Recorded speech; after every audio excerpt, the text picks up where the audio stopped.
We're going to continue compound probability. Today's topic, there were two types of compound probability. Yesterday we learned independent probability. Today we are learning dependent events. So when the outcome of one event impacts the outcome of another, it is a dependent event. So today, one event will impact another one. So let's read each situation below and determine if it is an independent or a dependent event. Remember, independent does one event does not affect the other one. Dependent, what we're learning today, one event is going to impact the next outcome of the next event. Okay, so number one, flipping two coins results in one landing on heads and one landing on tails. This is an independent event.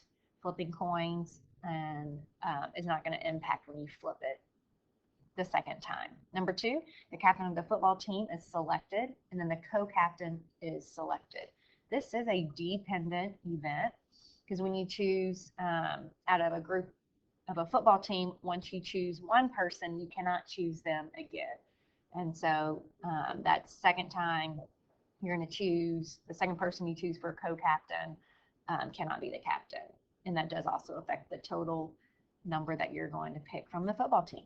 Number three, you draw a joker from a deck of cards and then you draw an ace. This is dependent because that total is changing that outcome, the total outcomes. Number four, you draw a queen from a deck of cards, you replace it, and then you draw a 10. So this is an independent event because you are replacing the card, so the total number of outcomes will be the same. Number five, a coin is flipped and a number cube is rolled. That is independent. A coin and a number cube are separate events. Let's continue. Independent probability versus dependent probability. So yesterday we learned independent probability, and in both cases, two or more events can happen. In this case, we have two events, events A and B for both of them.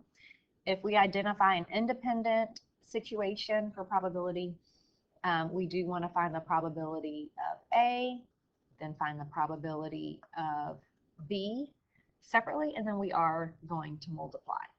We are going to multiply for dependent probability. And again, we are going to find the probability of the first event. Okay.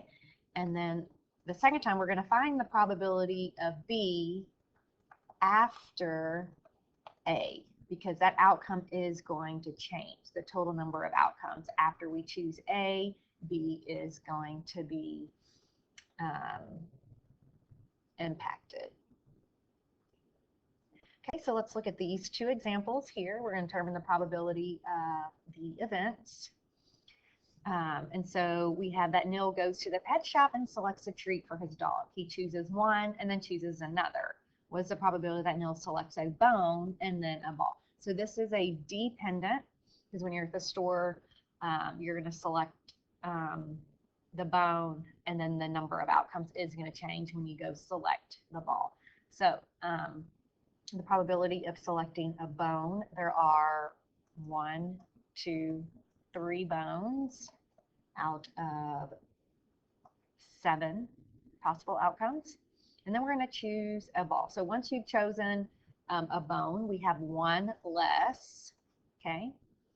And so now we only have 6 total treats to choose from for the dog. Okay, and the ball, we only have 2 balls to choose from here, okay, out of 6. And so in your calculator, it's good to keep those in parentheses. And then when you hit enter, you do the probability of selecting a bone and a ball is 1/7. Okay, let's look at our next example. We have that Mackenzie chooses one candle and then chooses another candle. What is the probability that Mackenzie selects a polka dot candle both times? Okay, so we have 1 2 polka dot candles out of 5. Okay.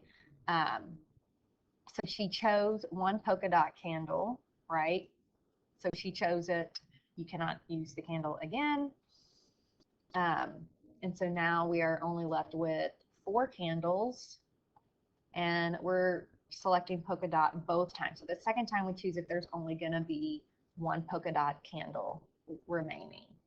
Okay, and then we're going to put 2/5 times 1/4 in our calculator, and we get 1/10. All right, let's have you try these right here. Just read each situation carefully, determine if the events are independent or dependent first, and then find the probability of the events occurring. Okay, and you can go ahead and pause the video and then press play to check your answers. All right, so we have Mrs. Moore is doing laundry and has various pieces of clothing in her laundry basket. Number 8 is a dependent event. And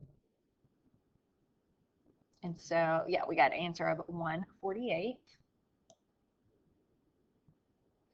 Number 9 is independent because we are replacing the item, the sock. And so the total does not change. And then our answer is 25 over 256. Number 10 is also independent because we are replacing the towel. And so our number of outcomes does not change. It stays the same out of 16 items. And our answer is 1 over 256. Number 11 is dependent.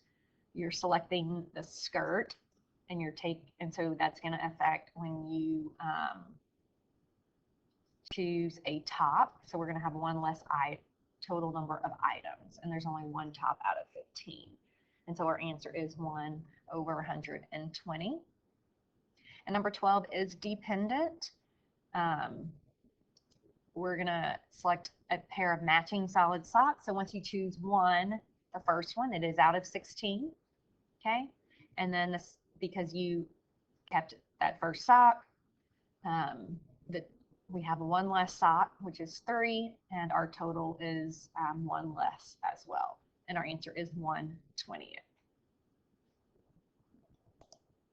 And that is our lesson for today. There is an extra practice page on Canvas for you to practice.